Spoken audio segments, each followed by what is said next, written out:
Bonjour à tous. Je ne sais pas si vous m'entendez.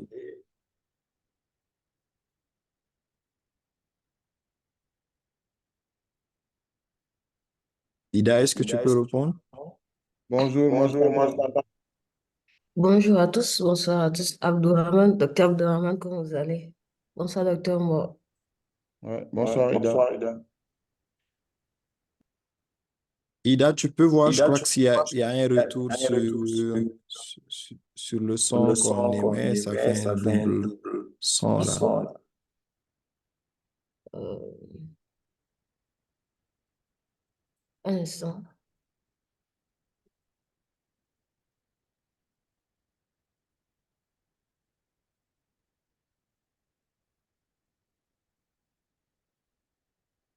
Euh, c'est bon chez moi. Je ne sais pas si c'est peut-être la connexion. OK. OK. Donc, je crois que Donc, c'est je bon crois que c'est bon maintenant. Je n'ai maintenant. Je plus n'ai plus d'écho. d'écho. Oh, donc, Alors, ça Alors, Abdourahmane, je continue. pense que tu as de tu as l'écho, de hein, l'écho, hein, quand tu quand parles. tu parles. Oui, Oui, oh, oh, oui, oui, oui, oui, effectivement, Ida, effectivement, il y a Ida. de l'écho. Est-ce que tu Est-ce que tu peux... peux...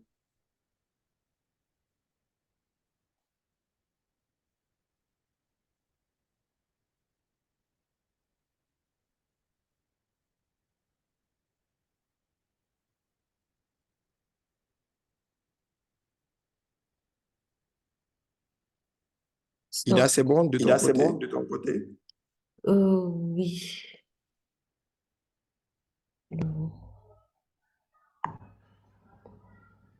C'est bon, j'ai déjà réglé. Est-ce que vous avez Allô? encore Allô? Oui, c'est bon, j'ai déjà réglé. Non, ça Non, ça continue. J'ai continue, j'ai encore de encore l'écho de de mon l'écho de mon côté. côté. Oh là là.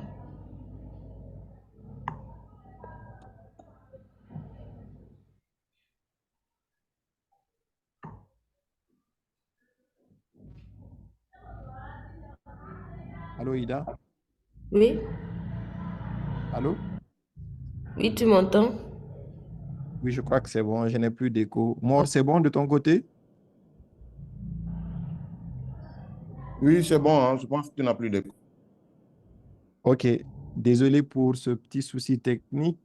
Bonjour à tous et merci à vous d'être connectés à cette session de webinaire organisée par Amnet, donc le chapitre francophone de Amnet, qui porte aujourd'hui sur l'introduction au logiciel IMOOD, Epidemiological Modeling Diseases. Et nous sommes heureux de vous retrouver dans cette session, donc, qui est la première organisée par Amnet francophone donc, en 2024. Et nous vous souhaitons par la même occasion bonne et heureuse année 2024. Donc, ce matin, nous allons explorer avec le docteur Mor Absaloum, donc, qui est un chercheur sénégalais spécialisé dans la modélisation mathématique du paludisme. Donc, il est affilié à l'université Ibadar de Kies, donc qui travaille sur la modélisation mathématique du paludisme. Donc, nous allons l'écouter.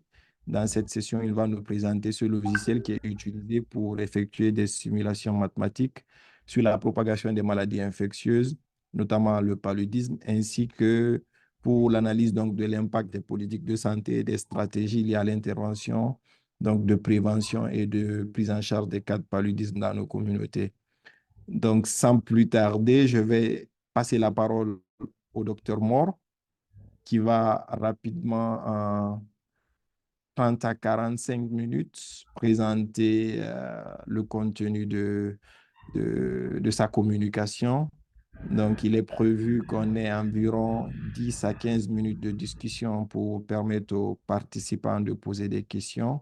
Donc, nous vous prions de noter toutes vos questions. Vous pouvez utiliser le chat box de questions-réponses pour mettre vos questions et Ida se chargera de les relayer à la fin de la présentation. Merci, Docteur Moore. Vous pouvez partager votre écran et à vous la parole. Bonne session à tous.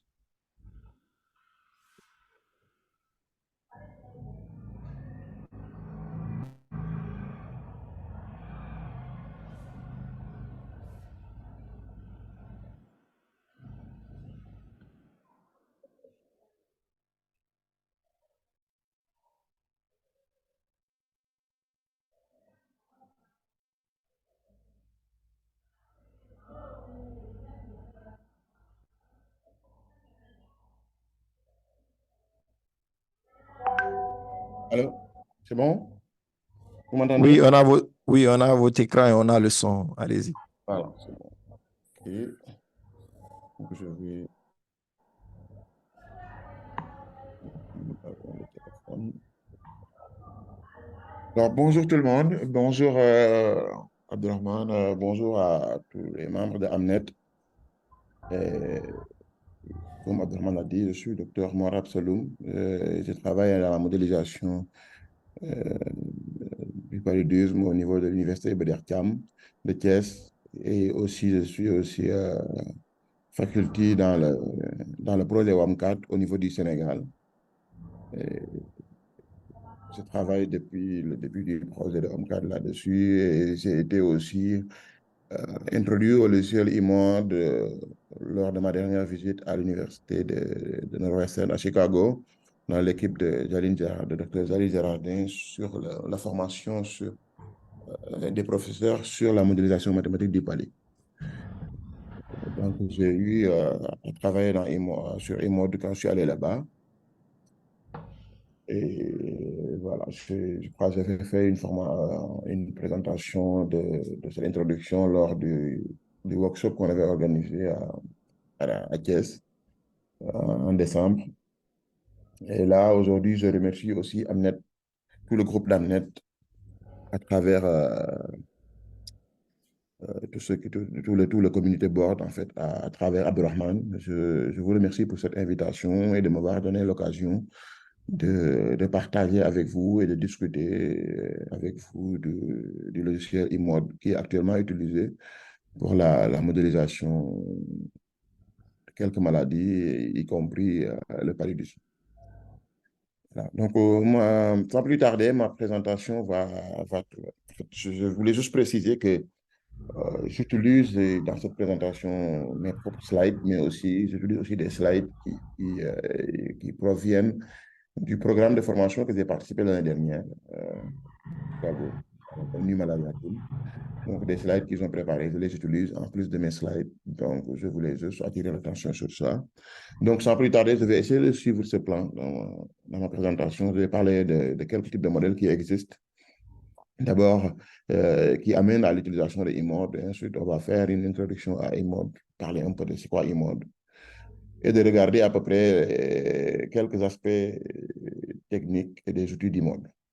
Et enfin, je vais présenter un peu le projet sur lequel je travaille sur eMode, qui est, qui est de développer des stratégies de contrôle pour des interventions effectives au niveau du Sénégal pour le contrôle du paludisme.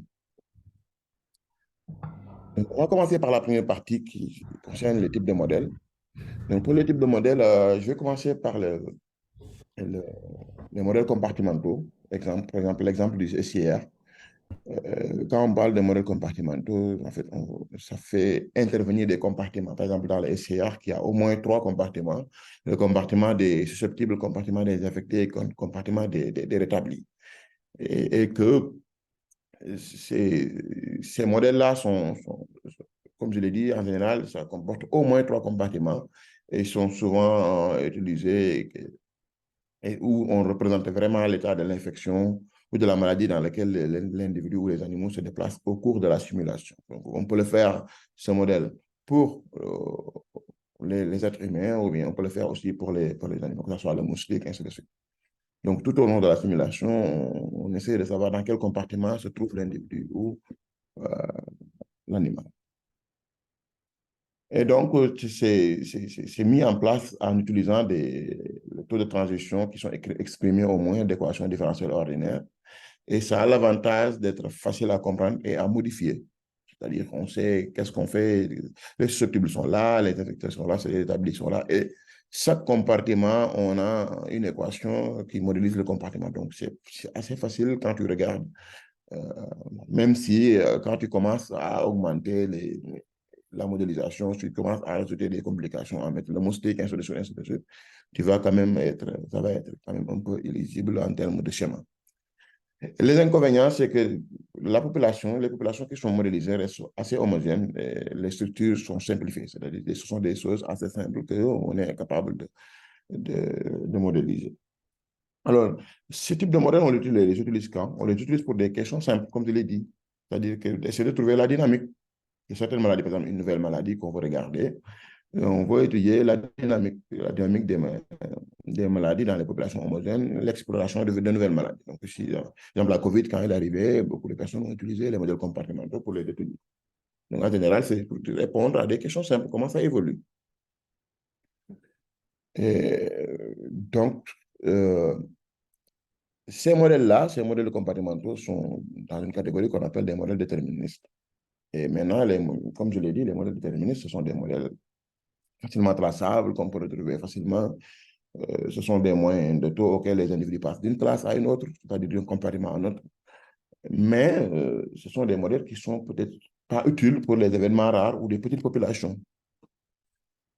Donc, ce sont pas des modèles qui sont peut-être pas utilisables peut-être du fait que en fait, on ne va pas aller vers le zéro. En fait, tu vas pas. Ce sont des questions. Si on se pose des questions d'élimination du palier, par exemple, ou des questions d'élimination d'une maladie, avec les modèles comportementaux, on ne sait pas, tu vas aller vers. Quand est-ce que tu vas atteindre le zéro cas d'infecté, en fait? C'est quelque chose qui va. Tu vas juste s'approcher de zéro sans aller réellement vers ça. Maintenant, à côté aussi, des modèles déterministes, il y a des modèles stochastiques qui essaient de tenir compte des variations aléatoires, c'est-à-dire de faire une sorte de reproduction, une sorte de randomisation de plusieurs scénarios pour essayer de reproduire le volet aléatoire des résultats en utilisant des étapes en temps discret et des transitions probabilistes. Et ça convient à l'étude des questions d'élimination. Donc, ces modèles stochastiques peuvent, du point de vue de la variabilité, peuvent pousser à aller, par exemple, comme c'est des probables, peuvent pousser à aller vers zéro. Et ça reflète un peu plus l'incertitude qui tourne autour des modèles. Donc, c'est pas parce que les modèles, si on seulement se focalise sur un truc de déterministe, on sait qu'il y a une part d'aléatoire dedans. Donc, l'idée, c'est d'essayer d'aller vers l'incertitude de qu'est-ce qui se passe dans ce cas. Et alors, et ensuite, ce sont des modèles aussi, la partie stochastique sont des modèles beaucoup plus complexes comparés aux modèles déterministes, surtout dans le calcul. Donc, ils sont beaucoup plus difficiles à adapter, par exemple, à la réalité. Mais quand même que ça permet de prendre en compte beaucoup de choses dans la réalité, même si l'adaptation va être beaucoup plus difficile dans la conception, dans le calcul, et ainsi de suite. Alors, les modèles compartimentaux ont été utilisés sur ce qui nous intéresse, en fait, en tout cas particulièrement, moi, ce qui m'intéresse sur le palu. Donc, au début, ils ont commencé à être utilisés depuis les modèles de Ross, McDonald et Anderson, ici, qui ont été utilisés pratiquement depuis les années 2000. Donc, et depuis, il y a une évolution. Au fil du temps, les modèles évoluent pour devenir beaucoup plus réalistes de manière biologique. Et ça permet maintenant de rajouter d'autres comportements en essayant d'inclure beaucoup de facteurs beaucoup plus complexes. Mais vous allez concevoir avec moi que si on commence à ajouter des comportements, ça va devenir de plus en plus lourd à étudier. Et ces modèles ont permis de soutenir des stratégies de contrôle basées sur ce qu'on appelle un seuil de transmission. Le seuil de transmission R0 en général, quand on étudie les modèles comportementaux, l'idée c'est d'essayer de voir quel est le critère R0 adapté qu'il faut utiliser. Mais ces modèles ne tiennent pas compte de la variation et de l'hétérogénéité des individus, c'est-à-dire entre les facteurs. Et plus un trop grand nombre de compartiments, comme je l'ai dit tout à l'heure, peut être rapidement complexe et inefficace. C'est-à-dire on aura du mal à voir qui est quoi, qu'est-ce qui est quoi, où appartient ce compartiment-là. Et du coup, l'interprétabilité va devenir de plus en plus difficile. Maintenant, nous, ce qu'on fait, c'est-à-dire quand on parle de e-mode, l'e-mode est dans un groupe de modèles ce qu'on appelle les modèles basés sur les agents. Donc, quand on parle de modèles basés sur des agents, ce sont des modèles, ça modélise explicitement les actions et les réponses individuelles, c'est-à-dire qui est associé à chaque individu un vecteur des variables étant des paramètres respectifs. C'est-à-dire, c'est comme si on essaie de modéliser les individus et le vecteur. Quand on parle de la maladie, il y a un vecteur, on essaie de modéliser que ce soit le vecteur et les individus de manière individuelle. Chaque individu est modélisé de manière séparée et les vecteurs aussi sont C'est pareil, ce qu'on appelle en général en anglais les agent-based models. Ce sont les modèles basés sur des agents, c'est-à-dire l'agent elle-même est modélisé. Si tu le compares au modèle compartimental, l'ensemble des individus sont modélisés et on voit comment ça évolue, combien d'individus vont arriver dans ce compartiment, combien d'individus vont arriver dans ce compartiment. Ici, l'idée, c'est d'aller voir chaque individu comment ça évolue. Donc, le taux de transmission, de transition, les paramètres et relations exprimées sont via de multiples équations différentielles. Et les avantages qu'on a, c'est que les attributs individuels et les relations peuvent être décrites en détail, c'est-à-dire chaque individu. On peut prendre en compte les propriétés des groupes d'individus qu'on a de manière beaucoup plus précise. Et l'inconvénient, c'est qu'il y a beaucoup de plus de calculs approfondis et c'est devenu beaucoup plus complexe. Et donc, en général, on l'utilise quand? On l'utilise pour des prédictions beaucoup plus réalistes, des questions beaucoup plus simples, comme par exemple la zone d'intervention, bien qu'il y a des modèles compartimentaux qui aident à rajouter des interventions. Moi-même, je travaille dessus, mais ça devient un peu plus complexe. Alors que si, voilà, on a un certain avantage de pouvoir prendre en compte beaucoup de questions, de prendre en compte beaucoup d'interventions ensemble. Donc, lorsque le comportement individuel est d'une importance capitale, par exemple, quand on parle du cas du palu, le comportement individuel, par exemple, l'utilisation de la moustiquaire correctement, et ainsi de suite, est-ce que tu dors sur la moustiquaire? Est-ce que vraiment tu respectes, par exemple, quand il y a des campagnes de MDA ou de SMC, est-ce que des campagnes de CPS, est-ce que les gens respectent les doses qu'ils doivent prendre, et ainsi de suite? Est-ce que les formations scientifiques, la TPI, ce sont des comportements. Et donc, ça, c'est important. Et donc, le comportement de ces individus-là peuvent être pris en compte dans les modèles basés sur des exemples. D'où son importance pour étudier, par exemple, les palud. Alors, il en existe beaucoup, hein, plusieurs. Il existe de nombreux modèles de paludisme basés sur les agents. Et ce qui nous intéresse, nous, c'est pour le logiciel IMOD, ça vient du modèle de ECOF, l'initialisation de IMOD, en fait, le début vraiment de l'implémentation de IMOD, c'est basé sur le modèle de ECOF de 2011-2012, adapté à 2013. Et donc, depuis, on a commencé à l'implémenter avec les modèles de Géraldien 2015, de 2015 à 2015B, IDM avec Jarine, on a commencé à développer ça. Et à chaque fois, ils essaient d'actualiser et de mettre de nouvelles versions. Donc là, actuellement, il y a ce qu'on appelle la version de InnoPy qui existe, où tous les codes voilà, sont en free, en open source, en fait, avec les nouvelles versions. Donc, en gros, c'était une petite bref rappel sur quels sont les modèles qui proviennent. Pour l'introduction à IMOD, juste d'abord de savoir ce que ça signifie. C'est quoi IMOD? Donc, IMOD signifie, étymologiquement, ça signifie Epidemiological Modeling Software. Donc, c'est un software, un logiciel de modélisation épidémiologique, c'est-à-dire tout ce qui est maladie. Donc, IMOD, c'est comme. Donc, quand dans la définition, ça va être un modèle stochastique qui est basé sur des agents, comme je l'ai présenté tout à l'heure, et qui simule les actions et les interactions. Ça, j'ai oublié de le dire tout à l'heure, mais non seulement ça modélise les individus, mais ça modélise les interactions entre les individus. Parce que l'interaction entre les individus, c'est quelque chose de très important quand on parle d'une maladie comme le palu. Au sein des zones géographiques, pour comprendre la dynamique de la maladie dans la population au fil du temps. Ça, c'est assez important quand même. Et donc, si on regarde dans une autre définition, c'est que, bien sûr, ce que ça fait, donc c'est un logiciel qui simule la propagation des maladies pour aider à déterminer la combinaison de politiques de santé et des stratégies d'intervention qui peuvent conduire à l'éradication de la maladie. Donc, vous voyez, donc quand on parle d'éradication ou élimination, vous avez vu que j'avais dit qu'avec les modèles déterministes, ça peut être difficile. Peut-être ça peut exister, mais ça peut être difficile. Et que avec les modèles basés sur les agents, on peut quand même parler d'élimination et de l'ajout de stratégies d'intervention.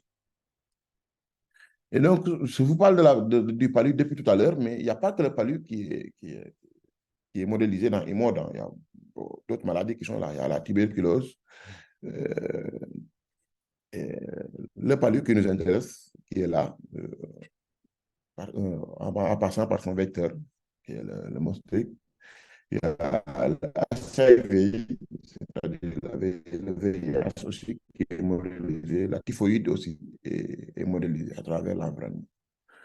Donc, ça possède d'autres maladies. Donc, IMOD possède des modèles pour le paludisme, mais aussi pour toutes ces autres maladies-là qui contiennent explicitement une logique simulant la manière dont ces maladies sont transmises, prévenues et traitées. Donc, on parle de la transmission nationale, prise en compte dans le logiciel. Donc, quand on parle de l'étude du paludisme spécifiquement, donc, on va voir le schéma de transmission et des composantes de la maladie dans IMOD. Donc, si vous regardez bien, ici, on a le vecteur, et ici, qui est le moustique, ici, on a le hôte qui est l'homme. Donc, comme je le dis, IMOD prend en compte toutes ces informations, en commençant par le climat qui joue sur le vecteur, le cycle des vecteurs. Le cycle du vecteur, le cycle de vie du vecteur, le vecteur life cycle. Et donc, en agissant comment? Sur l'habitat qui permet de déterminer, qui joue sur la reproduction, le cycle aussi de transmission du parasite au sein de l'autre. Et c'est quelque chose aussi qui est pris en compte, surtout en passant par les symptômes de l'immunité. Et maintenant, l'interaction entre le vecteur, l'homme et vecteur, c'est-à-dire la transmission. L'idée, c'est que dans IMOD, la modélisation part de la transmission. On a l'autre, on a le vecteur et il y a le cycle de transmission intra-hôte, le cycle de transmission du vecteur et maintenant la transmission entre l'hôte et le vecteur. Donc ensuite, je précise que, bon, je ne rentre pas dans le détail de l'épidémiologie pure du palu, parce que, comme vous le savez, je ne suis pas épidémiologiste. Ce qui m'intéresse dans ça, c'est de savoir que, en fait, le cycle complet est vraiment, en gros, pris en compte dans le développement du logiciel. C'est ça qui m'intéresse globalement. Donc, et non l'aspect profond du cycle des cycles de vie intra-ordre et du cycle de vie du vecteur. Donc, en fait, donc, le cycle de vie du vecteur, donc, je vais passer brièvement là-dessus, juste pour dire que c'est ce qui est pris en compte ici, vous voyez, par exemple, dans les données climatiques, il y a la température et la pluviométrie qui sont pris en compte, qui sont importantes dans le développement des œufs au niveau du cycle de vie du vecteur, c'est-à-dire qui augmente le nombre de larves, qui est basé sur le nombre de larves. En fait, le nombre de larves, habitat larvaire, est basé sur le nombre d'œufs, et ainsi de suite, ça va être transformé en immature et en adulte, et ainsi de suite, le cycle peut continuer. Et on peut connaître le vecteur, en fait, la population du vecteur en question durant un temps, en fait, c'est-à-dire tout le temps, on peut, durant tout le temps de la simulation, on peut savoir quelle est la population du vecteur, en fait. Et, et ce qui est pris en compte dans ce cycle de vie des vecteurs, il y a des paramètres qui sont spécifiques au vecteur. Et dans ces paramètres-là, il y a des paramètres qui doivent être configurés dans la simulation. Il y a des paramètres qui sont déjà des paramètres fixes. Donc, quand vous voyez vecteur specify paramètres qui sont en gris, ce sont des paramètres qui sont peut-être fixes. Et après, tout ce qui est bleu-gris, ce sont des paramètres qui sont en général calibrés et configurés sur la base de la simulation, sur la base de l'habitat, de la zone en question qu'on étudie. Par exemple, la température rainfall, la végétation, la haute végétation, le blackwood swamp. Donc, tout ça, ce sont des choses qu'on configure. Donc, et à chaque fois dans la configuration, quand on fait la configuration, on est capable tout le temps de voir quelle est l'évolution en temps, par exemple, de la pluviométrie, de la population, de la végétation. Donc, c'est quelque chose qu'on peut voir tout le temps. Et si on revient au cycle de l'homme, en fait, si on revient, tout ce qui intervient, en fait, pratiquement sur le parasite, le développement du parasite provenant du vecteur jusqu'à l'homme, et ainsi de suite. Tout ça est pris en compte avec bien ici des paramètres à configurer, des paramètres qui sont fixes et les paramètres qui sont basés sur l'espèce, en fait. Par exemple, la couleur modifier est basée sur l'espèce, le taux de transmission, c'est un paramètre de l'espèce. Et ici, en bleu, la gamme sont mosquitotes et c'est un paramètre à configurer. Et il y a des paramètres qui sont fixes, par exemple, comme ici, le volume de sang, c'est 1 microlitre, 1 microlitre. Et après, ce qui est important à voir ici, c'est que, en fait, dans le développement des immodes, tout le cycle de transmission essaie vraiment d'être pris en compte pour que la transmission, la modélisation de la transmission soit le plus adaptée, le plus réelle possible. Donc, après, là, comme je l'ai dit, là, c'est l'aperçu de la dynamique parasite. Donc, on passe de l'autre au parasite, donc, avec tous les paramètres qui sont pris en compte. Et il y a des paramètres qui sont fixes, comme je l'ai dit, il y a des paramètres qui demandent de la configuration. Et donc, l'idée, c'est que ces paramètres biologiques-là, pour essayer de les calibrer ou bien de les configurer, ce qui est utilisé, c'est qu'on essaie de les calibrer sur des zones épidémiologiques étudiées. Par exemple, au Sénégal, il y a 2 zones, Djelmon et Diop. Djelmon et Diop qui sont utilisées pour faire la calibration. Au Nigeria, il y a une zone qu'on appelle la zone Matsari qui est aussi utilisée pour calibrer et vraiment fixer certains paramètres dans le monde. Par exemple, l'exemple ici, en rouge, vous avez les données de référence qui proviennent de la zone. Et en bleu, vous avez la simulation. Donc, on essaie de calibrer de faire en sorte que, selon le groupe d'âge, la prévalence, ici, on a la prévalence, ici, on a l'incidence clinique. Donc, on fait en sorte que les indicateurs qu'on regarde soient le plus entre la simulation et les données de référence. Voilà. En gros, c'est ça. Donc, quand on parle de configuration de paramètres, retenez que c'est basé sur des données réelles. Ce n'est pas quelque chose que tu peux prendre et balancer comme tu veux. Mais en général, c'est basé sur la zone d'étude, les données sur lesquelles tu travailles. Et je rajouter aussi quelque chose comme quoi, que dans eMod, il y a pas mal de choses qui sont implémentées comme sorte d'intervention. Par exemple, le vecteur est pris en compte pratiquement depuis le début du développement, l'immunité de l'infection, les interventions, en passant tout ce que c'est intervention, que ce soit la RDSS, l'administration de masse, et les reactive intervention, tout est pris en compte pratiquement au niveau du modèle. Et donc, comment on le calibre, dans la calibration, le fait de pouvoir rajouter d'autres choses, d'autres types d'interventions aussi. Au fil des années, eMod est en train d'être updaté, d'être mis à jour selon le besoin et selon les interventions qui sont disponibles actuellement. 15 heures. Et donc,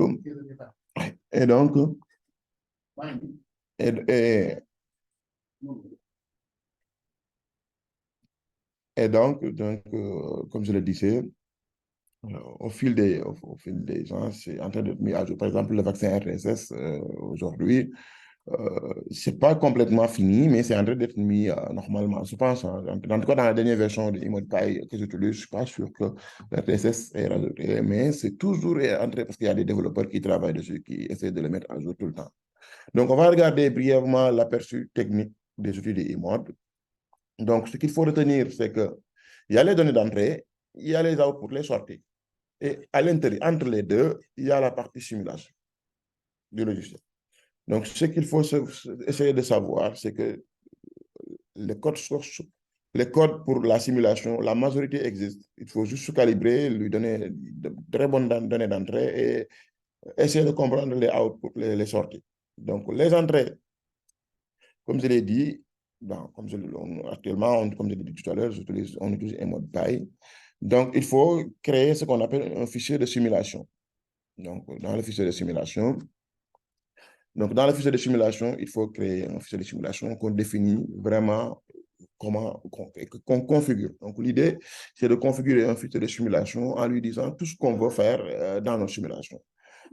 Et dans ce fichier de simulation-là, qu'est-ce qu'il faut faire? Il faut faire la configuration des fichiers et en préparant de fichiers démographiques, un fichier de climat et en lui disant dans le fichier comment tu veux faire les reports. Enfin, c'est-à-dire, est-ce que les résultats, tu le veux? Parce que dans la simulation, on peut faire des reports, c'est-à-dire des rapports journaliers, des rapports mensuels, comme tu veux, ou des rapports hebdomadaires. Donc, tout ça, c'est dans la fichier de simulation que tu crées, que tu lui dis. Et donc, si tu veux rajouter des campagnes, c'est-à-dire des événements, il faut rajouter un fichier de campagne. Donc globalement, c'est ça. Donc, ce sont les entrées. Donc, ça, c'est les données d'entrée. Donc, il y a la fichier démographie, le fichier climat, le fichier campagne. Et donc, ça donne ce qu'on appelle... et après, ensuite, il faut faire le fichier setup qui utilise tous ces trois fichiers-là pour lancer la simulation. Et donc, dans ce fichier setup, tu lui demandes, tu lui dis exactement qu'est-ce qu'il faut qu'il lance, quel type de fichier, comment il va utiliser le fichier, quel est le fichier démographique. Tu vas lui dire, mon fichier climat est là-bas, mon fichier de campagne est là-bas, donc, et le script va aller le chercher. Et donc, il y a des modèles de lancement qui existent sur le site de Limon.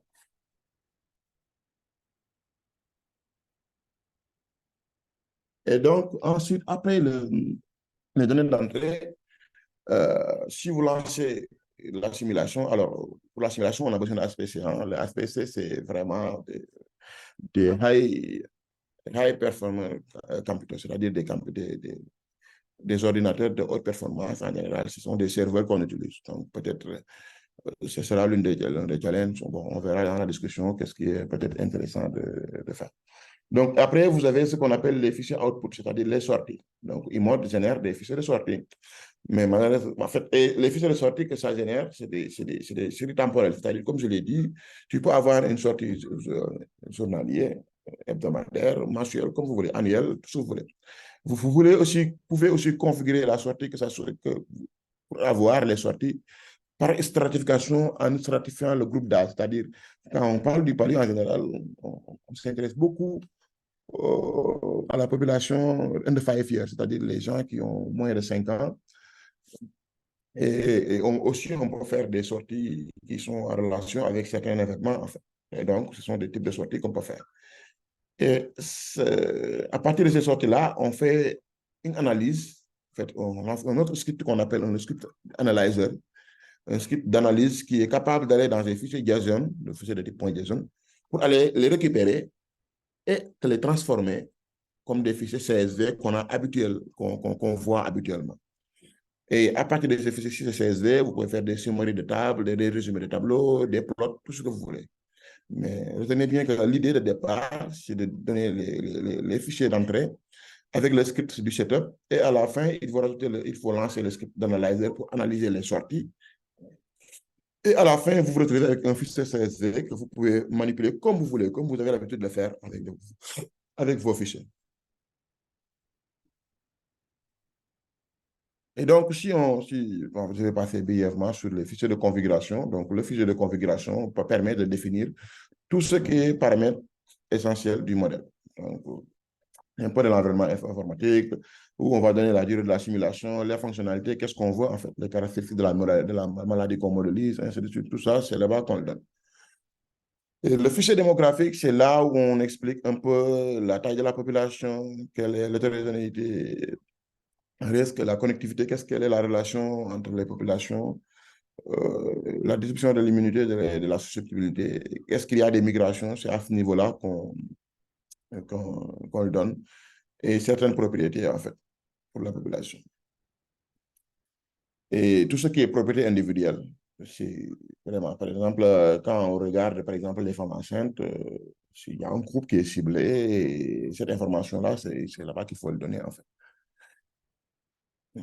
Alors, et le fichier climatique, il y a tout ce qui est information sur l'humidité, tout ce qui est information sur l'humidité,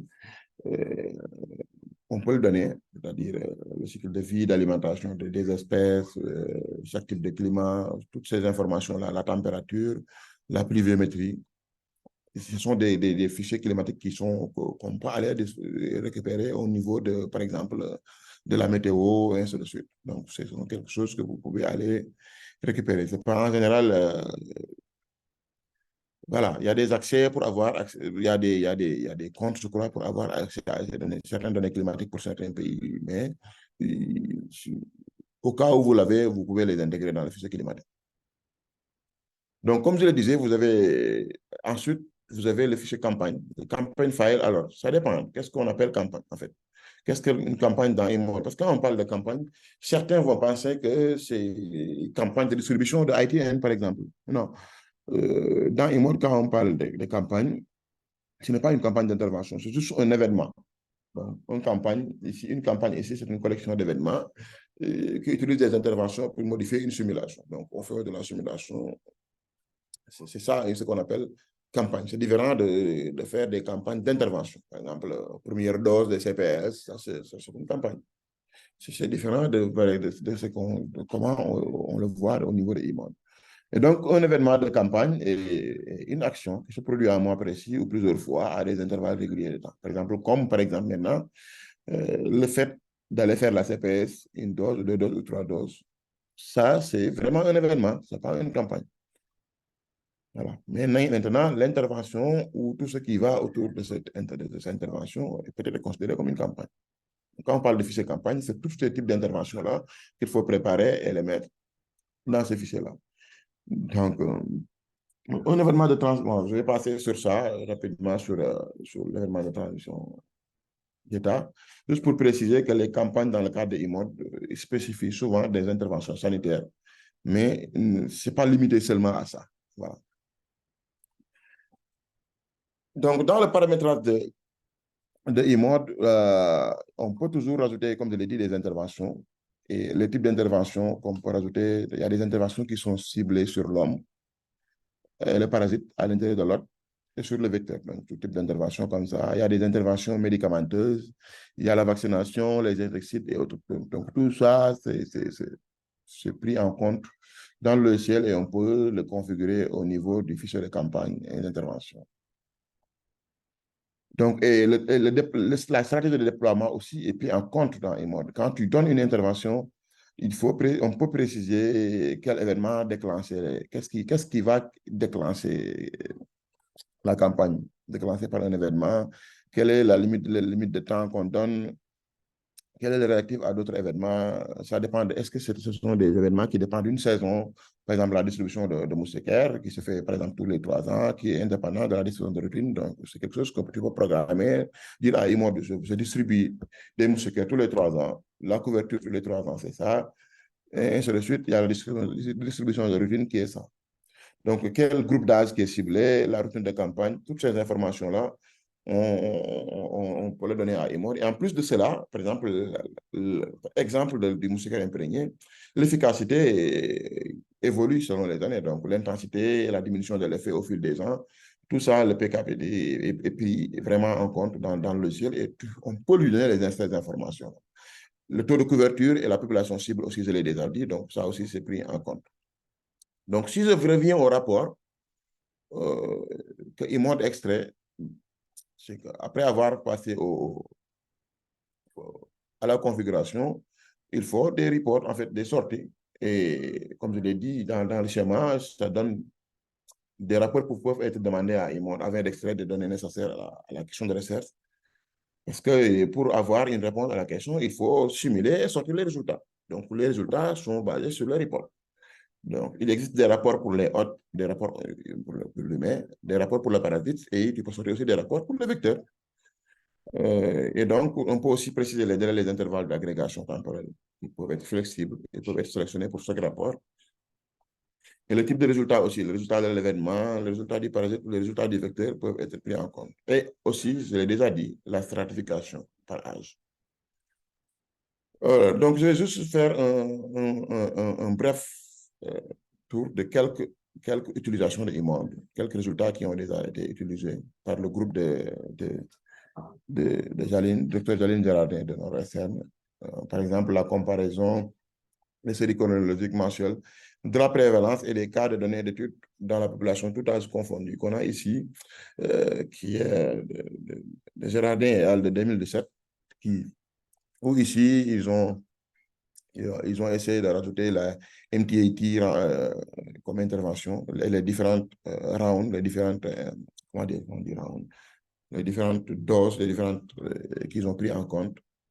Et je ne sais plus c'est dans quelle zone d'étude, mais ils ont fait ça avec IMOD. Et après, à côté, à droite, vous avez euh, un papier sur le Nigeria qui est fait par le docteur Ifoma Ozoyewu en 2023, qui était un postdoc avec Dr. Zaline Girardin, où ici, vous avez la représentation des enfants de moins de 5 ans.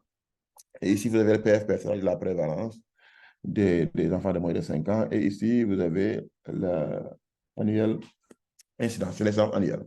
Et donc, ici, vous avez la simulation avant jusqu'à 2015, je pense, ou 2020.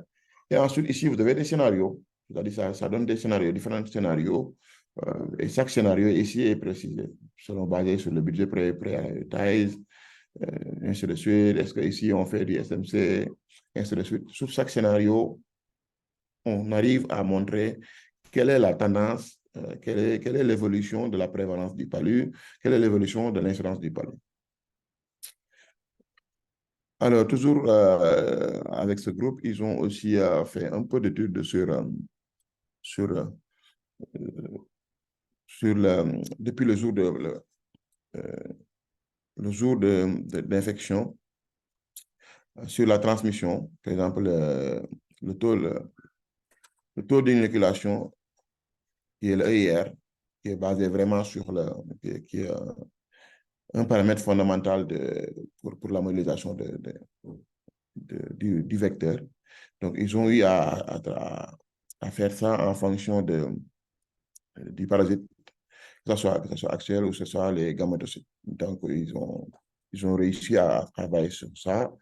Et ensuite, à côté, il y a le diagnostic, la composition des réservoirs infectieux après une campagne de moustiquaires imprégnée d'insecticides en fonction de la détectabilité du diagnostic et de l'âge.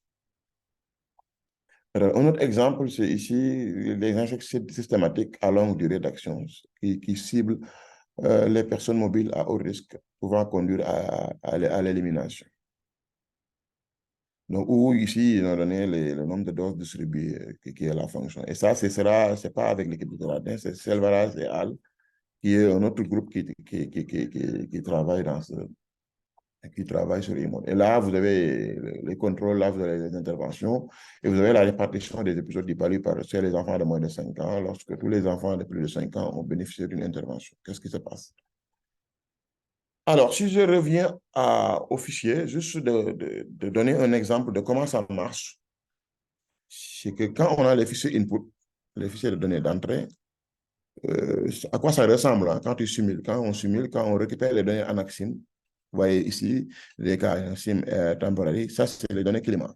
Les données climatiques que vous avez, ce sont tous les trucs input qu'on a besoin.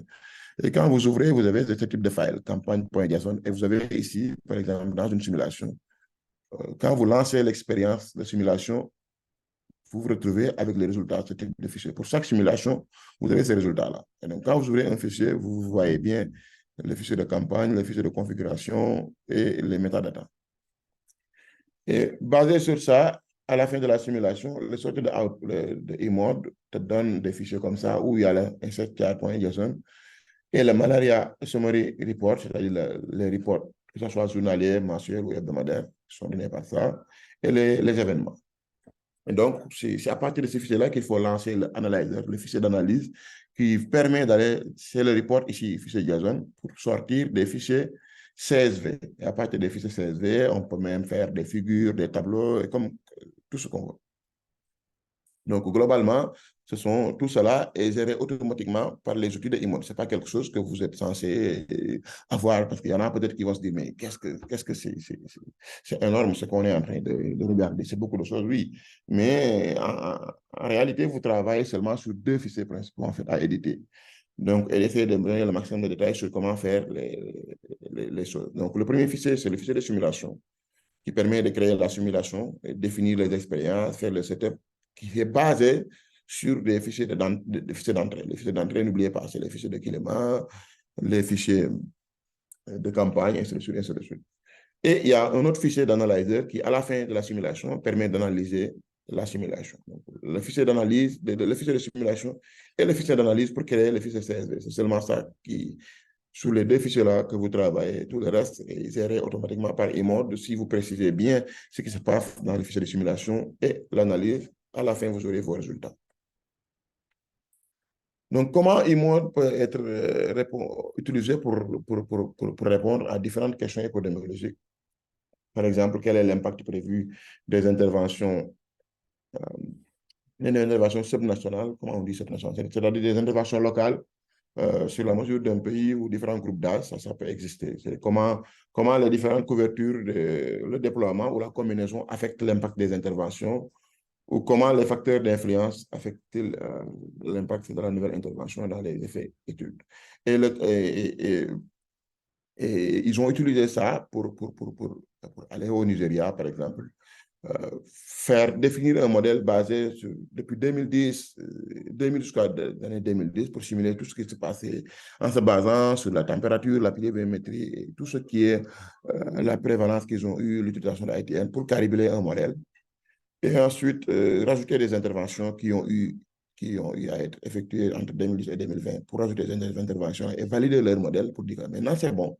Et maintenant, utiliser le modèle final pour faire des scénarios. Scénario 1, 2, 3, 4, comme je vous ai montré ça tout à l'heure, pour montrer que, voilà, c'est ça, c'est le résultat de ce scénario-là, pour montrer qu'à partir de mon modèle est bon, donc je suis capable de faire des prédictions ou des scénarios pour donner de l'information aux preneurs de décision. Donc c'est quelque chose qui est pertinent pour le Programme national de lutte contre le palu et que ils ont utilisé eMode pour définir 774 LGA, c'est-à-dire des zones épidémiologiques qu'ils ont définies.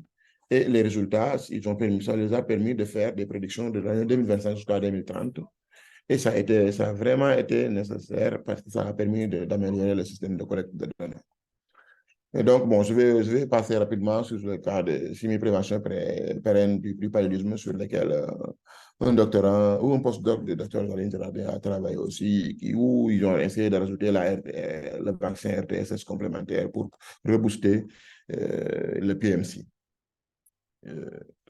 De même que aussi, ça a été utilisé en RDC pour étudier pour l'élimination du paludisme dans 3 contextes de transmission différentes, par exemple, en utilisant eMode avec une certaine pertinence et des conclusions fructueuses.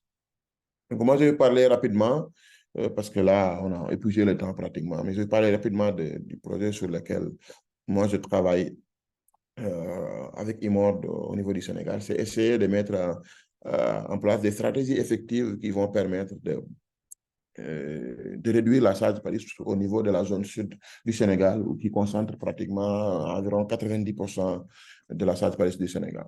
Donc, juste faire un bref rappel sur le palu au Sénégal est toujours considéré comme un problème de santé publique majeur. Si on regarde les indicateurs qui sont le nombre de cas de palu, le nombre de cas de décès, le nombre d'hospitalisations, au niveau du pays. Donc, ici, c'est le pourcentage du palu par rapport à tout type de maladie confondue. Donc, ici, quand vous regardez le palu, quand on regarde seulement le nombre de cas de palu, on a le nombre de cas de palu au fil des années. Par exemple, en 2016, et plus de 3%, presque 3,5% de toutes les maladies.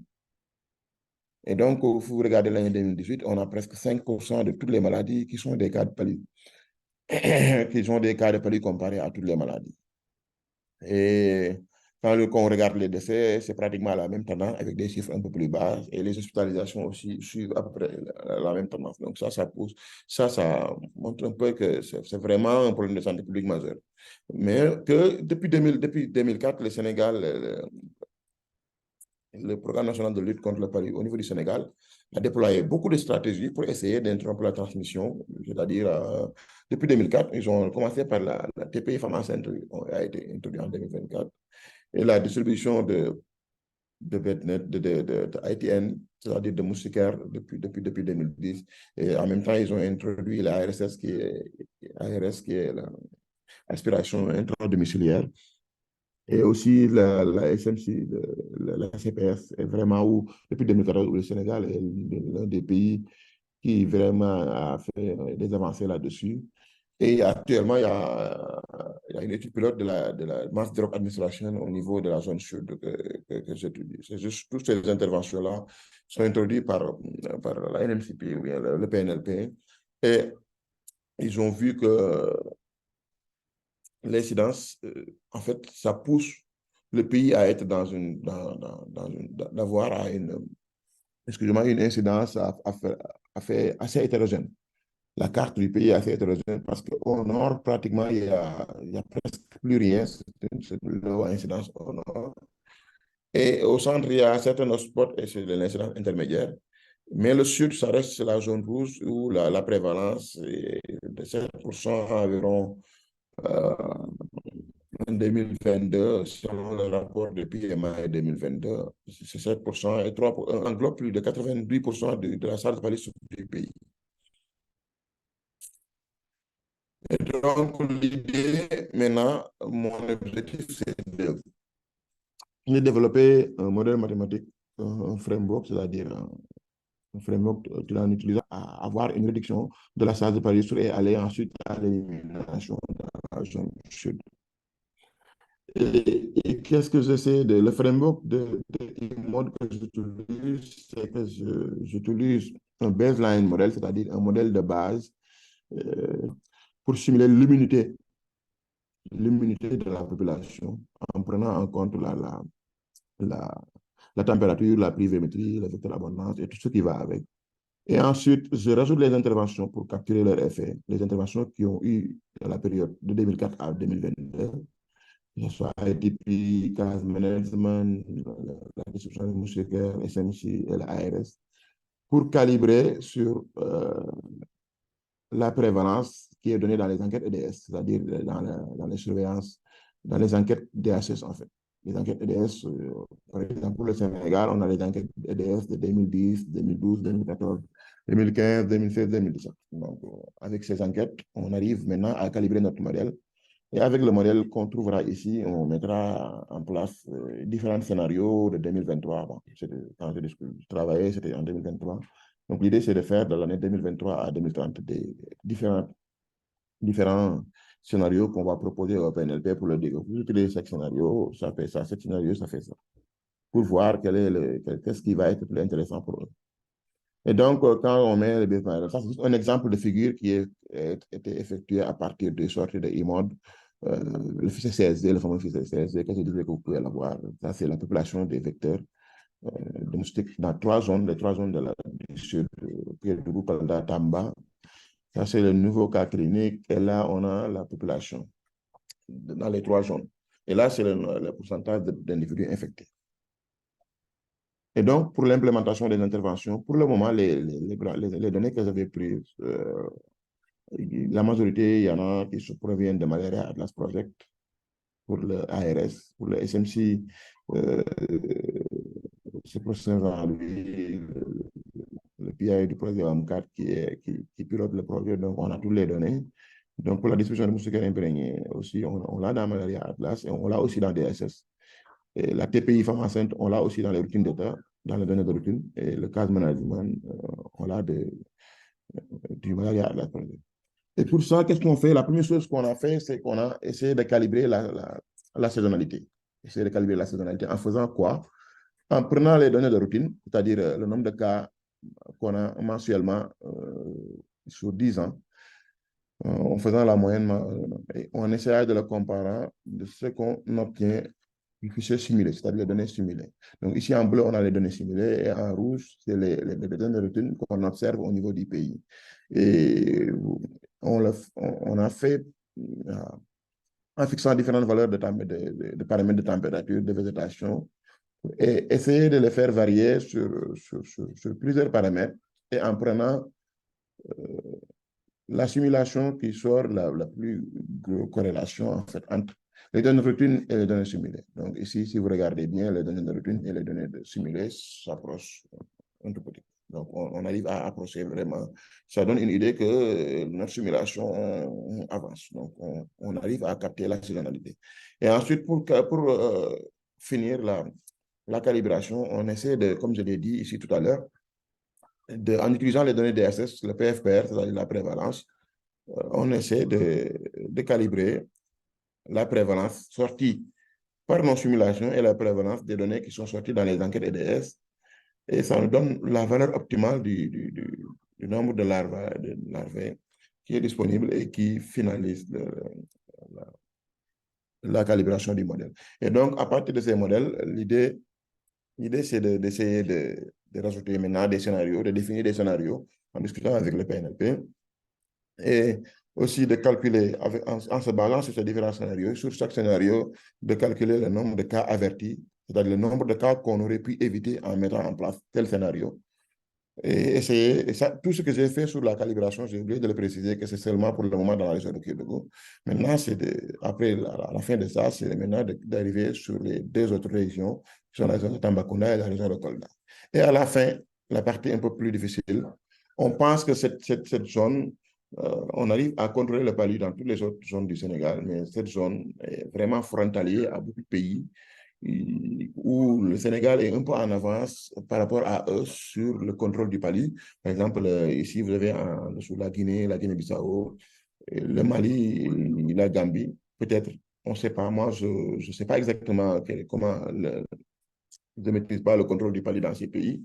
Mais en discutant avec des collègues de la Guinée, de la Guinée-Bissau, de la Gambie, on se rend compte qu'on est un peu en avance sur... en fait, les chiffres ne sont pas les mêmes. Donc, et il y a beaucoup de trafic, des gens qui viennent, qui trafiquent entre qui font le tour de ces pays-là, qui font des entrées et des sorties, d'où l'intérêt de faire de la modélisation spatiale. Et que, je ne l'ai pas précisé, mais IMOD permet de faire de la modélisation spatiale en prenant en compte la modélisation dans chaque zone, essayer de mettre des hypothèses dans chaque zone d'étude, c'est-à-dire en prenant la Gambie, la Guinée-Bissau, la Guinée, le Mali, Tambacounda, Kolda, Kédougou, et de faire un modèle spatial. Voilà. En gros, ça a été long, mais c'est ce que je voulais vous présenter. Et je voudrais remercier l'équipe de Norwestern, tous les membres de l'équipe, en passant par Jaline, Ousmane, Omar Bila et tous les autres membres de l'équipe. Et aussi tous les membres de faculté enrichissement programme de 2023. Et, par la Fondation Gate qui avait financé ça. Et par la même occasion, l'équipe de WAMCAT, qui est aussi WAMCAT, qui est le projet de renforcement de capacité sur la modélisation mathématique du palu au niveau de l'Afrique de l'Ouest et qui est aussi financé par la Fondation Gates. Je les remercie beaucoup parce que c'est à travers OMCAT que je suis allé participer au FE programme. Et je les remercie à travers le professeur Jean-Louis Ndiaye qui est le PI au Sénégal. Et je remercie aussi tous les membres de WAMCAT Sénégal qui sont dans l'équipe avec moi et aussi l'Université de Thiès qui m'a laissé pendant un temps aller faire ce programme là-bas. Donc, je voulais vous remercier. Et je m'attends à, voilà, si vous avez des questions, comme on l'a dit au départ, j'aimerais les prendre, quelques-uns d'entre eux. Et par la même occasion, avant de terminer, je voulais préciser que le programme qu'on avait fait pour le renforcement des capacités des enseignants sur la modélisation du palu, euh, cette année, l'année 2021, on l'a fait à Chicago et 2022. Donc cette année, on planifie de le faire ici en Afrique pour des moyens logistiques pour le rendre plus accessible. Donc, la partie francophone, on va le faire, on va le faire à Thiès, ici au Sénégal. Et la partie pour les anglophones, on va le faire au Ghana. Donc, pour les francophones, on va lancer une appel à candidature. Je vais le donner à Ida, à Brahman. Ils vont peut-être lancer l'appel à candidature est prêt. Ils vont le lancer dans la communauté et vous allez le recevoir et voir ceux qui seront intéressés. Il y avait déjà quelques critères qui seront définis et ceux qui seront éligibles à participer à la formation, vous serez bienvenus. Le programme va se dérouler début juin jusqu'en fin septembre, 4 mois de formation sur la communication scientifique, l'utilisation des IMOD, le développement d'un projet à travers les IMOD. Voilà, merci beaucoup. Et désolé, ça a été un peu plus long que je le pensais. Merci, Merci docteur. beaucoup, docteur Moore.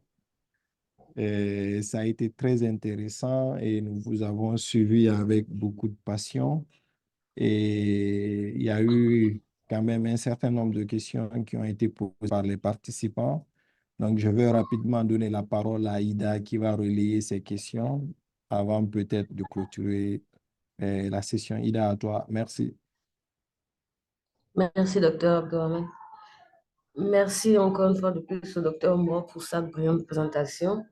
Donc, il y a Anthony Menta qui demande sur quelle plateforme tourne le logiciel eMode, sur Linux ou Windows.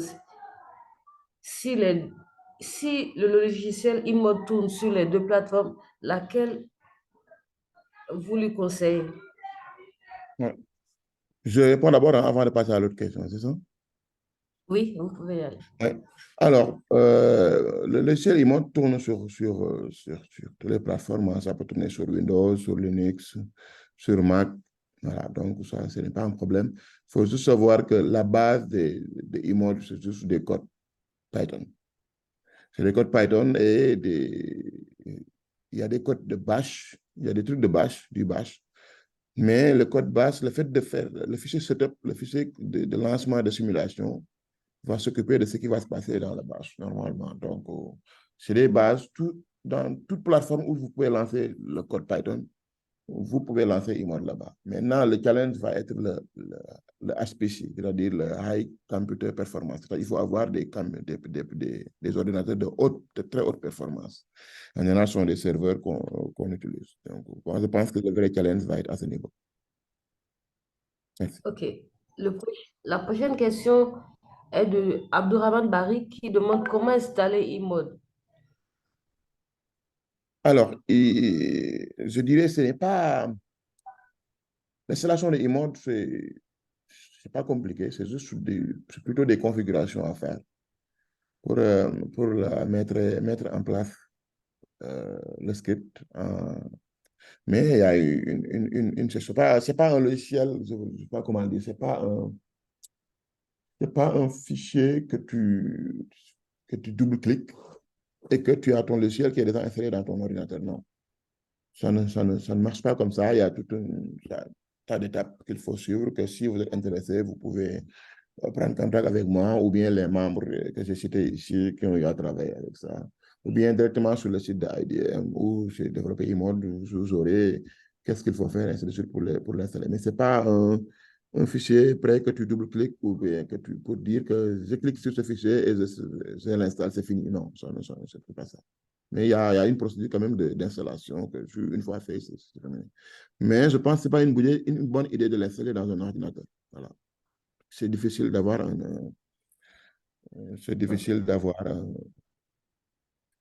D'accord, merci un docteur. ordinateur capable de prendre en compte eMode complètement. OK.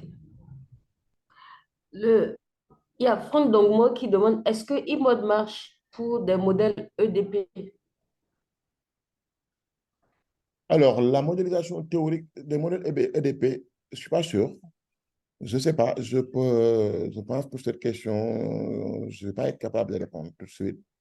Parce que, en fait, je ne connais pas toute la théorie derrière le scriptage de eMode. Mais ce que je sais, c'est que c'est basé sur des modèles, agents base modèle. Et les modèles basés sur les agents, plutôt sur des modèles de type stochastique, où la partie stochastique est assez importante. Donc, pour EDP, peut-être ça existe, mais je ne suis pas sûr et je ne peux pas répondre tout de suite. Peut-être je vais regarder. Mais à ma connaissance, je ne sais pas. OK. Maman Maïga, est-ce que pour utiliser ce logiciel, il faut donc le calibrer avec les données réelles de la zone géographique? La simulation ne peut donc pas être faite en local?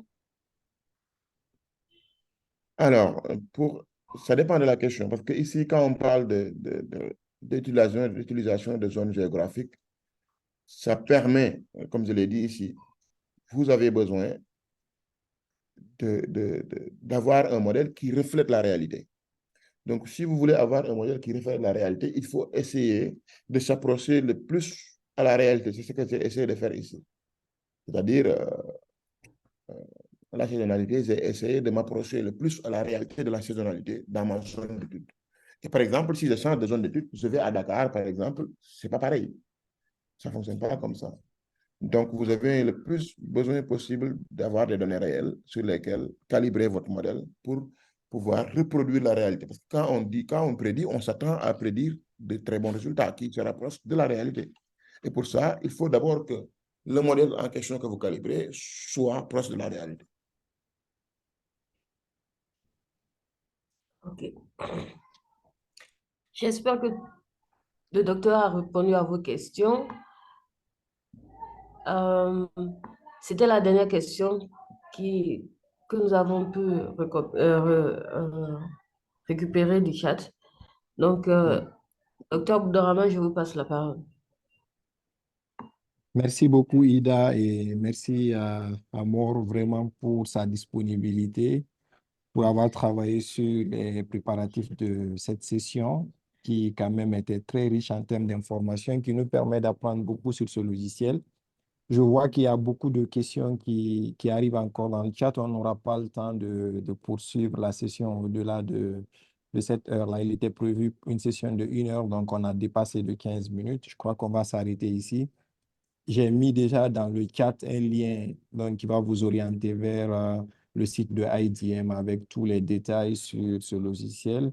Et Dr Moore a apporté une bonne nouvelle dans cette session. Donc, dans les semaines à venir, donc, vous aurez les appels à candidature pour ceux qui seront intéressés. Ils peuvent candidater pour voir s'ils peuvent être sélectionnés dans le cadre de ce programme intéressant qui peuvent aider à renforcer les capacités des acteurs francophones particulièrement, mais également les acteurs impliqués dans la lutte contre le palu en Afrique ici. Je vais peut-être rappeler rapidement les points que nous avons abordés. Docteur Moore, dans cette présentation, nous a parlé des types de modèles qui existent et il a essayé de faire le pont en justifiant pourquoi il faut utiliser un modèle particulièrement, un modèle stochastique dans le cadre donc, de la simulation donc, des interventions et de l'épidémiologie du paludisme. Il a également rappelé quelques points qui sont très importants, notamment en termes de paramétrage, en termes de conditions, en termes d'informations à disposer pour utiliser le logiciel IMO, donc en rappelant un peu une introduction donc, à ce logiciel, mais également il nous a présenté un aperçu technique, donc en termes d'outils et en termes de fichiers, en termes de procédures, comment partir donc des outputs des inputs plutôt, faisant des simulations et obtenir donc des fichiers, des résultats qui peuvent être utilisés pour après alimenter donc des rapports pour orienter la prise de décision dans le cadre de l'élimination du paludisme. Mais il a terminé également en présentant donc des cas pratiques d'utilisation d'IMOD et particulièrement le sujet sur lequel il travaille sur le paludisme au Sénégal, donc qui se concentre dans la région du Sud, donc qui est une région à une prévalence élevée par rapport à l'est du pays, au reste du pays. Donc, c'est peut-être très intéressant de poursuivre ce travail. Donc, nous l'encourageons à affiner ce travail et à intégrer dans ce modèle les aspects transfrontaliers, donc autour des pays donc, qui se trouvent autour de cette région, notamment la Guinée, le Mali et également la Gambie. Donc, je pense que je vais m'arrêter là. Encore une fois, remercier tous ceux qui ont pris de leur temps pour suivre cette session. Donc, je note la présence du professeur Jean-Louis Ndiaye et du professeur Luc. Et nous vous remercions d'avoir pris de votre temps pour nous accompagner dans cette session. Et je remercie tout le monde et on vous dit à la prochaine. Donc, dans les semaines à venir, nous vous partagerons le programme donc, de la mise en œuvre de nos prochains agendas. Encore une fois, merci à tous et bon après-midi. Merci.